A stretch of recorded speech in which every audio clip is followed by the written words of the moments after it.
Hello friends, welcome to MPH news. మన తెలంగాణ రాష్ట్ర వ్యాప్తంగా డబుల్ బెడ్రూమ్ ఇండ్లకు సంబంధించి తెలంగాణ రాష్ట్ర ప్రభుత్వం మరొక అప్డేట్ని అయితే తీసుకురావడం జరిగింది. ఇప్పటికే మనకు గత జనవరిలో ప్రారంభించినటువంటి ఇందిరమ్మ ఇండ్ల పథకం ద్వారా లబ్ధిదారులకు డబుల్ బెడ్రూమ్ ఇండ్లను పంపిణీ చేస్తామని చెప్పి లబ్ధిదారులంతా కూడా అప్లై చేసుకోండి, అంటే అర్హత ఉన్నటువంటి వారంతా కూడా అప్లై చేసుకోండి, మీకు డబుల్ బెడ్రూమ్ ఇండ్లు ఇస్తామని చెప్పి తెలంగాణ ప్రభుత్వం ప్రకటించింది. మరి డబుల్ బెడ్రూమ్ ఇండ్ల ప్రక్రియను చాలా మందకొడిగా ముందుకెళ్తూ ఉంది. ఎందుకంటే మనకు రాష్ట్ర వ్యాప్తంగా ఈ ఎవరైతే ఇల్లు ప్లస్ స్థలము ఏది కూడా లేకుండా ఉన్నటువంటి వారు, అంటే కిరాయి ఇంట్లో ఉంటున్న వారు, రెంట్ హౌస్లో ఉంటున్న వారికి ఈ డబుల్ ఇండ్లో పంపిణీ చేస్తామని చెప్పి ప్రభుత్వం చెప్పింది.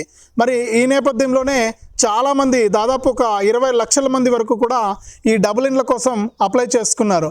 మరి డబుల్ ఇండ్లకు అప్లై చేసుకున్నటువంటి వారందరినీ కూడా లిస్ట్ 2 కేటగిరీ కిందకి తెలంగాణ ప్రభుత్వం తీసుకొచ్చి మనకు వారిలో నిజమైనటువంటి అర్హులు ఎవరు, నిజంగా వీరికి అన్ని అర్హతలు ఉన్నాయా లేదా అని చెప్పేసి గతంలో ఆల్రెడీ మనకు ఒకసారి సర్వే చేశారు, అంటే వెరిఫికేషన్ చేశారు.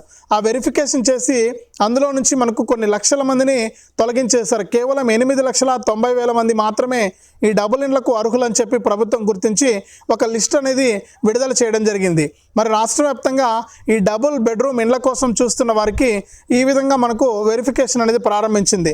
వెరిఫికేషన్ ప్రారంభించి కేవలం 8,90,000 మంది మాత్రమే అర్హులని, వారికే ఇండ్లను పంపిణీ చేయాలని చెప్పి ప్రభుత్వం నిర్ణయించుకుని లిస్టులు అనేది విడుదల చేసింది. ఇందులో కూడా 8 లక్షల మందికి కూడా ఒకేసారి కాకుండా విడతల వారీగా కూడా ఇండ్లనిచ్చి వారికి మేలు చేయాలని చెప్పి నిర్ణయం తీసుకుని ఈ ప్రక్రియను చేపడుతూ ఉంది. మరి ఇందులో భాగంగానే ఇందిరమ్మ ఇండ్ల పథకంలో భాగంగా L1, L2 వారికే ప్రాధాన్యతనిస్తూ ప్రభుత్వం ముందుకెళ్తూ ఉంది.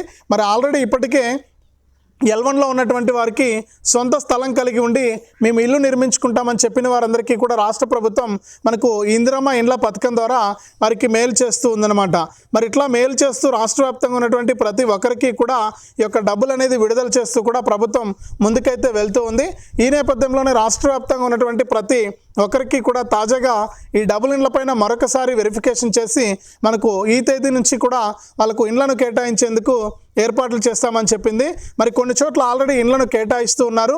మరి ఎక్కడెక్కడ ఈ డబుల్ ఇండ్లను కేటాయిస్తున్నారు, ఎవరికి కేటాయిస్తారు, మరి డబుల్ ఇండ్ల పరిస్థితి ఏంటి, మరి ఇప్పుడు కొత్తగా అప్లై చేసుకోవాలంటే ఎలా అప్లై చేసుకోవాలి, అలాగే L1కి సంబంధించిన అప్డేటు, L2కి సంబంధించినటువంటి పూర్తి సమాచారాన్ని మనం ఈ వీడియో ద్వారా తెలుసుకుందాం. దయచేసి వీడియో చూస్తున్న ప్రతి ఒక్కరు కూడా వీడియోను తప్పకుండా మీరు లైక్ చేయండి. ఈ విధంగా లైక్ బటన్ ఉంటుంది, ఎదురుగా మీకు కనిపిస్తూ ఉంటుంది. తప్పకుండా మీరు వీడియోను లైక్ చేసేయండి. మీరు ఎప్పుడైతే లైక్ చేస్తారో అప్పుడే మీరు మరింత సమాచారాన్ని తెలుసుకోవడానికి ఛాన్స్ ఉంటుంది. లైక్ చేయండి వెంటనే. అలాగే పక్కనే షేర్ బటన్ ఉంది, ఆ షేర్ బటన్ పై నొక్కితే మీకు వాట్సాప్, ఫేస్బుక్ వస్తుంది. దయచేసి మీ బంధువులకు, స్నేహితులకు మీరు వీడియో లింకును వాట్సాప్, ఫేస్బుక్ ద్వారా షేర్ చేస్తే వారు కూడా మీతో పాటు ఈ ఇన్ఫర్మేషన్ను తెలుసుకోవడానికి అవకాశం ఉంటుంది. తప్పకుండా వీడియోను లైక్ చేసి షేర్ చేయండి. అలాగే వీడియోను 1 లేదా 2 నిమిషాలు చూడకుండా చివరి వరకు చూడడానికి ప్రయత్నం చేయండి. మీరు ఎప్పుడైతే వీడియోను చివరి వరకు చూస్తారో అప్పుడు మీకు సమాచారం అనేది పూర్తిగా తెలుస్తుంది. దయచేసి వీడియోను లాస్ట్ వరకు చూడడానికి ప్రయత్నం చేయండి. ఇక మనకు ఇలాంటి మరిన్ని అప్డేట్స్ను, మరింత సమాచారాన్ని మీ ఫోన్ ద్వారా మీరు ఉచితంగా తెలుసుకోవాలనుకుంటే ఎదురుగా కనిపిస్తున్న సబ్స్క్రైబ్ బటన్ పైన నొక్కి సబ్స్క్రైబ్ చేసుకోండి. సబ్స్క్రైబ్ అయిన వెంటనే గంట వస్తుంది. ఆ గంట పైన నొక్కితే మళ్ళీ కింద ఆల్ అనే గంట వస్తుంది. ఆ గంట పైన కూడా నొక్కి ప్రతి అప్డేట్ను కూడా మీరు అందరికంటే వేగంగా మీ ఫోన్ ద్వారా ఉచితంగా సమాచారాన్ని తెలుసుకోండి. మరి మన తెలంగాణ రాష్ట్ర వ్యాప్తంగా ఈ ఇందిరమ్మ ఇండ్లు అనే పథకాన్ని సీఎం రేవంత్ రెడ్డి గారు గత జనవరి 26వ తారీఖున ప్రారంభించారు. అంటే మన రాష్ట్రంలో ఎవరు కూడా ఇల్లు లేనటువంటి పేదవాళ్ళు ఉండకూడదు. ఈ రాబోయే 4 సంవత్సరాల్లో కూడా 20 లక్షల ఇండ్లను మంజూరు చేయాలి రాష్ట్ర ప్రజలందరికీ కోసం అని చెప్పి ప్రభుత్వం నిర్ణయించి ఇక L1, L2, L3 అని చెప్పేసి ఒక 3 లిస్టుల్లో లబ్ధిదారులను చేర్చడం జరిగింది. L1లో మనకు సొంత స్థలం కలిగి ఉంటే వారిని L1 కిందకి తీసుకొచ్చారు. మరి స్థలం లేకుండా ఎవరైతే ఉన్నారో వారందరినీ కూడా L2 లిస్టులోకి తీసుకొస్తూ వారిని ఇట్లా L1, L2 కిందకి, అలాగే ఆల్రెడీ ఇల్లు ఉండి మళ్ళీ కూడా ఇల్లు కావాలని చెప్పి దరఖాస్తు చేసుకున్నటువంటి వారిని L3 కిందకి తీసుకొస్తూ కూడా రాష్ట్ర ప్రభుత్వం నిర్ణయం తీసుకుంది. మరి ఈ విధంగా L1, L2, L3 అని చెప్పేసి నిర్ణయం తీసుకుని దాని ప్రకారం లబ్ధిదారులకు ఇక్కడ ఇందిరమ్మ ఇండ్లను మంజూరు చేస్తూ ఉంది. మరి ఈ విధంగా ఇండ్లను మంజూరు చేస్తున్నటువంటి నేపథ్యంలో రాష్ట్ర వ్యాప్తంగా ఎవరైతే మనకు అర్హత ఉన్నదో వాళ్ళందరికీ కూడా ఆల్రెడీ L1 అనే కేటగిరీ కింద సెలెక్ట్ అయిన వాళ్ళందరికీ కూడా నియోజకవర్గానికి 3,500 ఇండ్లు ఇవ్వాలని చెప్పి నిర్ణయం తీసుకుని ఈ 3,500 ఇండ్లలో తొలి విడత రెండో విడత ఇండ్లను ఆల్రెడీ ప్రభుత్వం విడుదల చేసింది. ఈ ఇందిరమ్మ ఇండ్ల పథకం కింద L1లో ఉన్నటువంటి వారందరికీ కూడా మరి వీళ్ళంతా కూడా ఆల్రెడీ ఇళ్లను నిర్మాణం ప్రారంభించారు. కొన్ని చోట్ల ఇంటి నిర్మాణాలు పూర్తయిపోయాయి, మరికొన్ని చోట్ల గృహప్రవేశాలు చేస్తున్నారు, మరికొన్ని చోట్ల బేస్మెంట్ అనేది వేస్తూ ఉన్నారు. ఇట్లా రకరకాల స్టేజ్ల్లో ఈ ఇళ్ల నిర్మాణం అనేది జరుగుతూ ఉంది. ఈ ఇందిరమ్మ ఇండ్ల పథకంలో భాగంగా L1లో ఉన్నటువంటి వారికి మరి ఇక్కడ ప్రభుత్వం కూడా విడతల వారీగా వీరికి 5 లక్షల రూపాయలనైతే అందిస్తూ ఉంది. మరి ఇదే తరహాలో ఏదైతే L1 కింద అమలు చేస్తున్నామో అటువంటి విధంగానే ఇక్కడ తెలంగాణ రాష్ట్ర వ్యాప్తంగా L2కు ఎవరైతే సెలెక్ట్ అయ్యారో అంటే GHMC పరిధిలో కానీ మిగిలినటువంటి జిల్లాల్లో కానీ L2కి ఎవరైతే సెలెక్ట్ అయ్యారో వారందరికీ కూడా ఈ డబుల్ ఇండ్ల పంపిణీకి కూడా ఇదే విధానాన్ని అమలు చేయాలని చెప్పి నిర్ణయం తీసుకుంది తెలంగాణ ప్రభుత్వం. అంటే గత ప్రభుత్వము ఎన్నికల సమయం నాటికి ఒక 2,38,000 ఇండ్లను మనకు ప్రారంభించింది. నిర్మాణాలు జరుగుతూ ఉండే మరి అప్పుడు ప్రభుత్వం మారిపోయింది కాబట్టి మరి ఆ నిర్మాణాలు అలాగే ఆగిపోయాయి. మరి ఆ నిర్మాణాలు ఆగిపోయిన చోట కాంట్రాక్టర్లకు చెప్పినా కూడా కొంతమంది నిర్మాణాలు పూర్తి చేశారు, మరికొంతమంది నిర్మాణాలు పూర్తి చేయకుండా ఆపివేయడం జరిగింది. మరి ఇట్లా ఉన్న చోట అందరికీ కూడా లబ్ధిదారులకు ఈ ఇళ్లను కేటాయించడానికి ప్రభుత్వం ఆమోదం తెలిపి అక్కడ ఎక్కడైతే మనకు చిన్న చిన్న పనులు పెండింగ్ ఉన్నాయో అటువంటి ఇండ్లన్నీ కూడా కొన్ని చోట్ల బేస్మెంట్లు వేసి వదిలేశారు కాంట్రాక్టర్లు. మరి అటువంటి చోటంతా కూడా లబ్ధిదారులకే డబ్బులు ఇచ్చేస్తాం, 5 లక్షల రూపాయలు లబ్ధిదారులకు అందించేస్తాం, వారే ఇల్లు నిర్మించుకోవచ్చు అని చెప్పి మన గృహ నిర్మాణ శాఖ మంత్రి పొంగులేటి శ్రీనివాసరెడ్డి గారు అయితే చెప్పారు. ఇది నాకు తెలిసి మంచి అవకాశం అని చెప్పుకుంటా. ఎందుకంటే ప్రభుత్వం ఇచ్చేంత వరకు కూడా మనం వెయిట్ చేయకుండా ఇక్కడ మనకు ముందుగానే ఈ డబుల్ ఇండ్లకు సంబంధించి 5 లక్షల రూపాయలను కనుక ఇస్తే మనం వెంటనే కూడా ఈ ఇల్లు అనేది నిర్మించుకోవడానికి అవకాశం ఉంటుంది.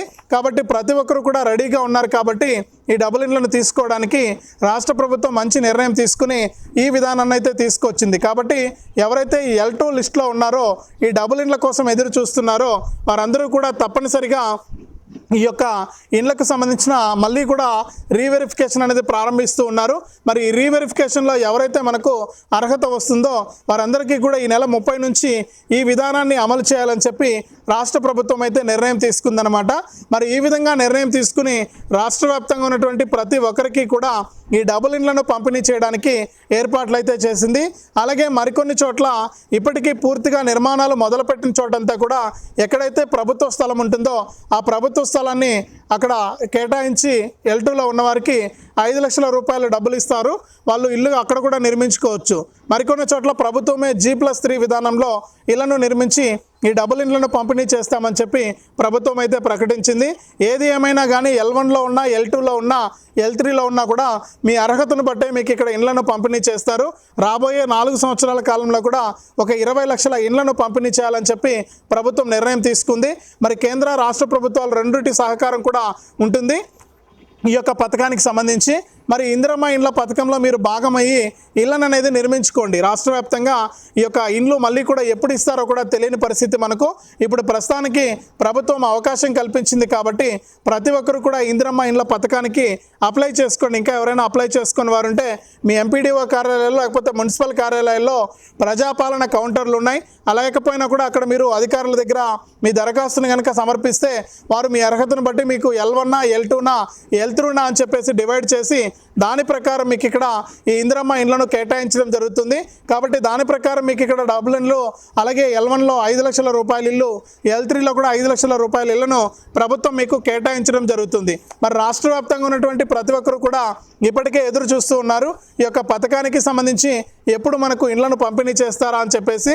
మరి ప్రభుత్వం కూడా ఇదే విధంగా నిర్ణయం తీసుకుని ఖచ్చితంగా రాష్ట్ర వ్యాప్తంగా ఉన్నటువంటి లబ్ధిదారులందరికీ కూడా ఈ ఇండ్లను పంపిణీ చేయాలని చెప్పి నిర్ణయం తీసుకుని ఈ డబుల్ ఇండ్ల పంపిణీ కార్యక్రమాన్ని అయితే మొదలుపెట్టిందనమాట. ఖచ్చితంగా ప్రతి ఒక్కరికి కూడా ఇక్కడ ఇందిరమ్మ ఇండ్ల పథకంలో మీ పేరు ఉందా లేదా, ఆల్రెడీ ఇప్పటికే అప్లై చేసుకున్న వారు మనం గత వీడియోలో చెప్పుకున్నట్లు ఈ లిస్టులో మీ పేరు ఉందా లేదా అని చెప్పేసి ఒకసారి చెక్ చేసుకోండి. ఒకవేళ లిస్టులో కనుక పేరు లేకపోతే మళ్ళీ కూడా మీరు యొక్క పథకానికి దరఖాస్తు చేసుకుంటే అర్హత ఉంటే కనుక మీకు ఈ ఇందిరమ్మ ఇండ్లను అయితే కేటాయించడం జరుగుతుంది. కాబట్టి ప్రతి ఒక్కరు కూడా సిద్ధంగా ఉండి ఈ ఇందిరమ్మ ఇండ్లలో భాగం అవ్వండి. మళ్ళీ కూడా వెరిఫికేషన్ ప్రారంభించి 30వ తారీఖు నుంచి కూడా డబుల్ ఇండ్లను కేటాయిస్తాం. మరి నిర్మాణాలు పూర్తి కాని చోట లబ్ధిదారులకు 5 లక్షల రూపాయలు ఇస్తాం, వారే ఇల్లు నిర్మించుకోవచ్చు అని చెప్పి కూడా మన గృహ నిర్మాణ శాఖ మంత్రి పొంగులేటి శ్రీనివాసరెడ్డి గారు అయితే తెలియజేశారు. కాబట్టి మీకు ఎటువంటి ఇబ్బంది లేదు. ఈ ఇందిరమ్మ ఇండ్ల పథకం ద్వారా మీరు లబ్ధి పొందడానికి అవకాశాన్ని అయితే కల్పించింది రాష్ట్ర ప్రభుత్వం. ఖచ్చితంగా మీరు రెడీగా ఉండండి. ఈ యొక్క ఇందిరమ్మ ఇండ్ల పథకం ద్వారా లబ్ధి పొందడానికి ఎప్పటికప్పుడు మీకు రాష్ట్ర ప్రభుత్వం తరపున ఈ యొక్క పథకానికి సంబంధించిన డబ్బులు అయితే వస్తూ ఉంటాయి. మరి అనేక విధాలుగా కూడా మీకు మీ ఎంపీహెచ్ న్యూస్ ఛానల్ కూడా అప్డేట్స్ అయితే ఇస్తూ ఉంటుంది. తప్పకుండా వీడియోను లైక్ చేయండి, తెలిసిన వాళ్ళకు షేర్ చేయండి. ఇలాంటి అప్డేట్స్ కోసం ఇప్పుడే మన ఛానల్ సబ్స్క్రైబ్ చేసుకుని గంట పైన నొక్కడం మర్చిపోవద్దు.